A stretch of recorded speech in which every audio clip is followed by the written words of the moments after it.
Hello students, अभी हमने थोड़ी देर पहले ट्रिग्नोमेट्री का एक टॉपिक करा था जिसमें हमने just trigonometry ratios find out करी थी, जिसमें sine theta, cos theta, tan theta, secant theta, cosecant theta and cot theta find out करे थे। अभी हमने क्या करना, उसके नेक्स्ट वाला टॉपिक है, it is a basic topic, general topic है, जिसमें हमने एंगल मेजरमेंट करनी है कि कौन सा एंगल पॉजिटिव होता है, कौन सा एंगल नेगेटिव होता है। ठीक है, सो लेट्स स्टार्ट। सबसे पहले इसमें सबसे हमने बेसिक सी टर्म पढ़नी है। हमारे पास यहाँ दो तरह की लाइंस होती हैं। देयर आर टू लाइंस, एक होती है बेस लाइन, सेकंड होती है टर्मिनल लाइन। अब जैसे इनके नेम से ही क्लियर है, बेस लाइन क्या होगी, suppose this is the base line. अभी हम ट्रिग्नोमेट्री स्टार्ट कर चुके तो हमें पता होना चाहिए कि this is called as base line. Terminal line क्या होगी, जो यहाँ से स्टार्ट होगी, this line, this is called as terminal line. ठीक है बच्चे, अभी हमने क्या बेस लाइन और टर्मिनल लाइन को बना के हमने पता करने हैं कि कौन कौन से एंगल्स पॉजिटिव होते हैं। जैसे मैंने आपको पहले बोला था कि हम बाद में पता लगाएंगे कि कैसे एंगल्स को देखते हैं कि पॉजिटिव है और कैसे एंगल्स देखते हैं कि नेगेटिव है, तो वो हम इन दोनों लाइंस के ज़रिए ही निकाल सकते हैं। अब बेस लाइन और टर्मिनल लाइन क्योंकि ये इंक्लाइंड है तो डेफिनेटली इनके बीच में कोई पर्टिकुलर एंगल होगा। Suppose we are taking it as theta. और ज़रूरी नहीं है कि बेस लाइन तो चलो सेम ही रहेगी, इस चीज़ को हम ऐसे भी बना सकते हैं, base line will remain same. जो टर्मिनल लाइन है उसकी कोई भी पोजीशन हो सकती है, जैसे अभी हमने यहाँ पे बनाई है, दिस में भी टर्मिनल लाइन, दिस में भी टर्मिनल लाइन, दिस में भी टर्मिनल लाइन एंड दिस में भी टर्मिनल लाइन। बेस लाइन की पोजीशन चेंज नहीं होगी बट टर्मिनल लाइन की पोजीशन चेंज हो सकती है। दैट मीन्स कि अगर टर्मिनल लाइन की पोजीशन चेंज हो रही है तो डेफिनेटली जो एंगल की वैल्यू है वो भी चेंज होती जाएगी। अब जैसे ये एंगल है, approximately it is equal to 30 degree, approximately, मतलब मुझे एक्यूरेट इसकी वैल्यू नहीं पता, लेकिन जब सपोज जैसे मैं ये टर्मिनल लाइन देख रही हूँ तो मुझे दिख रहा है कि यहाँ पे दोनों के बीच में बेस लाइन और टर्मिनल लाइन के बीच में एंगल कितना बन रहा है, अप्रॉक्सीमेटली 90 डिग्री। अब जैसे ये वाली टर्मिनल लाइन की बात करेंगे तो डेफिनेटली एंगल इंक्रीज होता जाएगा, ये वाली लाइन में और इंक्रीज हो जाएगा, और इंक्रीज हो जाएगा, और इंक्रीज हो जाएगा। और एक ऐसी स्टेज भी आ सकती है जिसमें बेस लाइन और टर्मिनल लाइन कोइंसिडेंट हो। Suppose this is base line और इसके ऊपर ही टर्मिनल लाइन कोइंसिडेंट हो, मतलब कह लो कि कोइंसाइड कर रही हो, base line and terminal line. इस पॉइंट के ऊपर एंगल या तो आएगा 0 डिग्री या आएगा 360 डिग्री। बिकॉज 0 डिग्री कैसे, सपोज मैं इसको देख रही हूँ, यही बेस लाइन है, यही टर्मिनल लाइन है, तो एंगल 0 डिग्री आएगा। 360 कैसे, जैसे ऊपर वाली डायग्राम की बात करते हैं, जब ये बेस लाइन और टर्मिनल लाइन एक ही पॉइंट पे थे तो एंगल वाज 0 डिग्री। उसके बाद टर्मिनल लाइन की पोजीशन चेंज होती गई, यहाँ तक आने के बाद जब टर्मिनल लाइन की पोजीशन वापस आ जाएगी तो हम यहाँ से देखेंगे इसके एंगल्स की वैल्यू। तो इसने पूरा एक सर्कल कंप्लीट किया और हमें पता है कि जो एक सर्कल है उसमें अगर हम एंगल मेजरमेंट करें तो दैट इज़ ऑलवेज 360 डिग्री। तो इसमें एंगल कितना होगा, 360 डिग्री। सो एंगल अगर बेस लाइन और टर्मिनल लाइन एक दूसरे के ऊपर कोइंसाइड कर रही हैं तो उसमें दो तरह के एंगल्स पॉसिबल है, एक 0 डिग्री या 360 डिग्री। ये था फर्स्ट पॉइंट, बेस लाइन और टर्मिनल लाइंस के बीच में। दूसरा है टू फाइंड, या कह सकते टू मेजर एंगल। सबसे पहले मैं उसके दो फंडास बताती हूँ कि अगर if direction of terminal line is anti-clockwise, then anti-clockwise जैसे होती कौन सी है, ये, then theta will be positive, means ये बेस लाइन है और मैंने बोला क्या है कि डायरेक्शन क्या होगी, एंटी क्लॉकवाइज ऊपर को। तो इस केस में क्या आ जाएगा, थीटा इज पॉजिटिव। यहाँ पे ये टर्मिनल लाइन थी। यही नहीं, अगर टर्मिनल लाइन यहाँ पे हो, तो अगर मुझे ये थीटा पता करना हो तो यहाँ पे जितना भी एंगल्स, मतलब जो भी इसकी वैल्यू आएगी, that will be positive always. Second point, if direction of terminal line is clockwise, then clockwise means इधर को, then theta will be negative. Suppose this is a baseline, और अगर हम टर्मिनल लाइन नीचे को बनाते हैं, ठीक है, इसमें क्या होगा, ये डायरेक्शन हमने देखना है कि जो अगर ये डायरेक्शन डाउनवर्ड है then theta will be negative. ठीक है बच्चे. अब इन दोनों डायग्राम्स को इकट्ठा भी बनाया जा सकता है. वो कैसे? ये दोनों डायग्राम्स इकट्ठी भी बन सकती हैं. जैसे एक ही मैंने बोला था, बेस लाइन तो कॉमन ही रहेगी दोनों के बीच में, ओ पॉइंट है. एक टर्मिनल लाइन हम ऊपर को बना देते हैं, टर्मिनल लाइन 1. एक टर्मिनल लाइन हम डाउनवर्ड बना देते हैं, टर्मिनल लाइन 2. ठीक है, इसकी डायरेक्शन ऊपर है, इसकी डायरेक्शन नीचे है, मीन्स कि इसकी डायरेक्शन एंटी क्लॉकवाइज है और इसकी डायरेक्शन क्लॉकवाइज है. तो डेफिनेटली इसके बीच में जो एंगल होगा दैट विल बी पॉजिटिव, और इस वाला जो एंगल होगा दैट विल बी नेगेटिव. ठीक है. अगर मैं आपको बोलूँ draw an angle, for example कह रहे हैं draw an angle of -45 degree, then how will you draw it? सबसे पहले आपने बनानी है बेस लाइन. ज़रूरी नहीं कि हर बार हमने इसको मेंशन करना है, शॉर्ट फॉर्म में लिख देते हैं BL, बेस लाइन. 45 डिग्री बनाना है और माइनस में बनाना है, मीन्स की डायरेक्शन शुड बी डाउनवर्ड. तो ये 45 डिग्री 90 डिग्री है, और इसका सेंटर ले लो, दिस इज -45 डिग्री एंगल. ठीक है. अगर एक डायग्राम आपको गिवन है,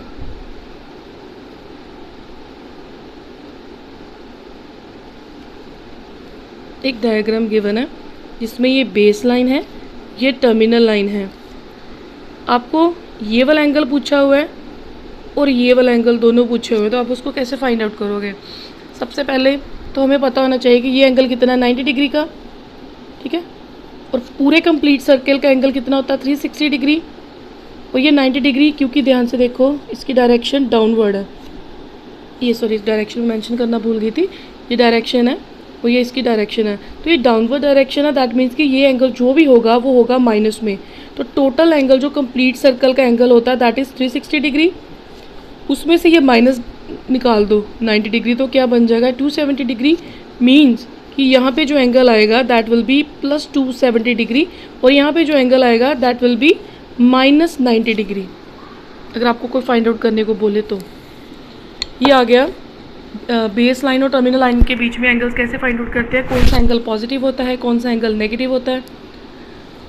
अभी हमने करना है, ये अभी ख़त्म नहीं हुआ. अभी हमारे पास जो एंगल्स होते हैं वो दो तरह के होते हैं. The angles are measured as in two forms कह सकते हो. Number 1 degree measure, number 2 radian measure. Degree जो होता है, सपोज कोई 1 डिग्री है, उसको मैं ऐसे स्पेसिफाई करूँगी 1 डिग्री, और जो रेडियन होगा उसको मैं लिखूँगी 1C. ये इनके सिंबल्स हैं. डिग्री का 1 मतलब सपोज सबसे छोटा एंगल मैं मान के चल रही हूँ 1 है, तो 1 डिग्री लिखेंगे और रेडियन का सिंबल है 1C. तो इनको करने का तरीका क्या है? सबसे पहला है डिग्री मेजर.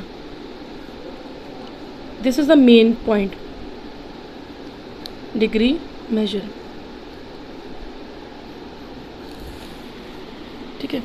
सबसे पहले अभी हमें कैसे पता चलेगा कि डिग्री कहाँ लगाना है, रेडियन कहाँ लगाना है? तो सबसे पहले हमने जब डिग्री मेजर करना है तो उसका सिंपल सी कह लो कि एक लॉजिक है कि किसी भी बेस लाइन के बीच में और टर्मिनल लाइन के बीच में जब हमें कोई एंगल पता करना हो तो वो हमेशा हमेशा डिग्री में ही होता है। सबसे मैंने मिनिमम वैल्यू 1 डिग्री लेके चल रही हूँ, हालांकि ये जो बन रहा है 1 डिग्री नहीं है, 1 डिग्री एंगल बहुत ही स्मॉल होता है, लेकिन जस्ट मैंने समझाने के लिए बनाया है। किसी भी बेस लाइन और टर्मिनल लाइन के बीच में जो एंगल बनता है that is always measured in the degree. ठीक है, सो लिख देते हैं यहाँ पे the angle between base line and terminal line is measured in degrees. Suppose अगर मैं आपको बोलूँ draw an angle of -60 degree, तो आप कैसे बनाओगे?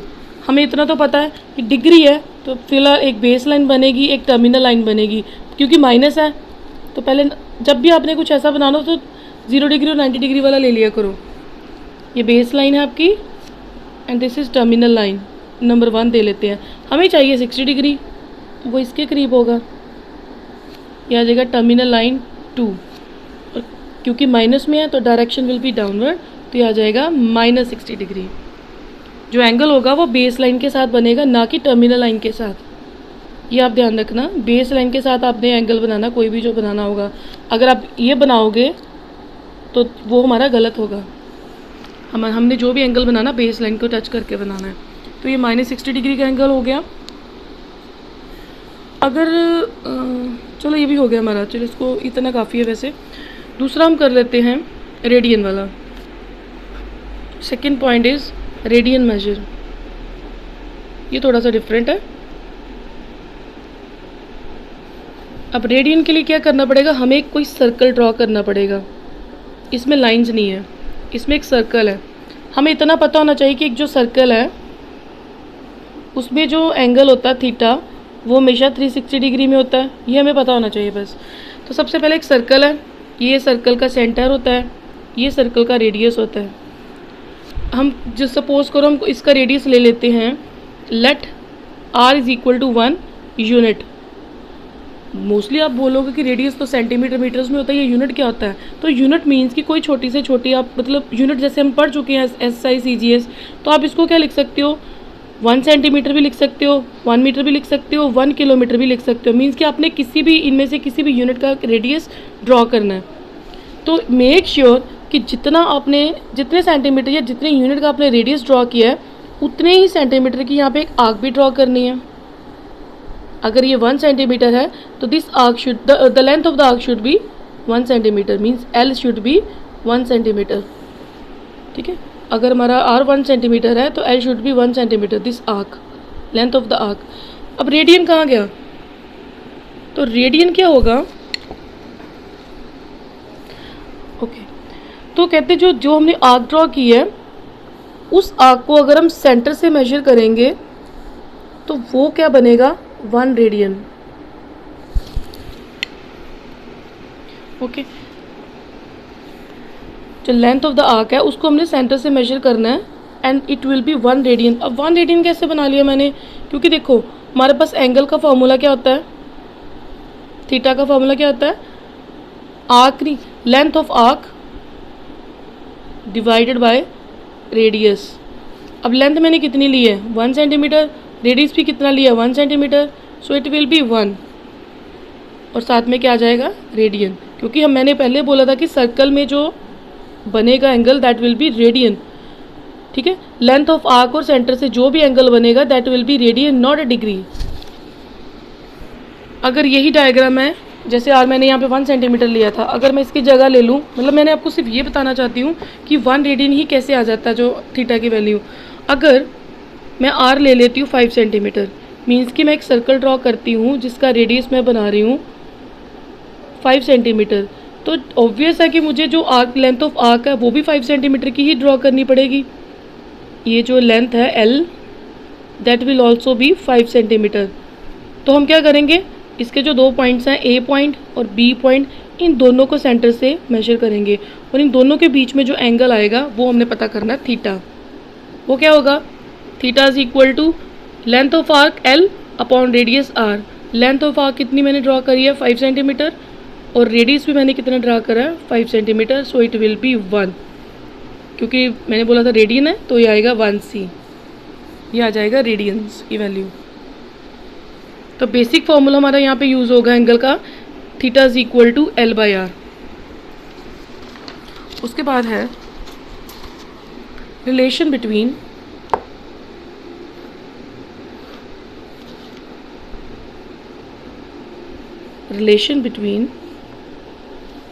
Degree and radian. मतलब 1 डिग्री एंड 1 रेडियन के बीच में हमने रिलेशन फाइंड आउट करना भी। तो सबसे पहले यही वाला सर्कल दोबारा से ड्रॉ कर लेंगे हम यहाँ पे। Again centre O, radius R, क्या है ये? L, and this is again theta which is 1c। तो हमारे पास बेसिक फॉर्मूला क्या है? वी नो दैट थीटा क्या होता है? L by arc, sorry radius. अब मुझे नहीं पता कि मैंने कितने मतलब सेंटीमीटर की आर्क ड्रॉ करनी है। ये तो चलो मैंने बोला था कि थीटा जितने हमने सेंटीमीटर का रेडियस ड्रॉ करना है उतनी मैंने आर्क ड्रॉ करनी है। सपोज हमें अगर रेडियस का ना पता हो तो हम किसी भी सेंटीमीटर की आर्क ड्रॉ कर सकते हैं। जैसे ये सर्कल मैं बना रही हूँ, ये सेंटर है। अब मुझे आर्क की वैल्यू नहीं पता तो मैं क्या करूँगी? किसी भी सेंटीमीटर की आर्क ड्रॉ कर सकती हूँ। वो मेरी आर्क छोटी भी बन सकती है, वो मेरी आर्क बड़ी भी बन सकती है, हमें नहीं पता। तो इस बार हम फिर क्या करेंगे? हम जो लेंथ की जगह क्या लेंगे, क्योंकि मुझे नहीं पता कि एल कितना है, तो मैं क्या कर लूँगी? पूरे के पूरे सर्कल की जो लेंथ ले लूँगी, जो कि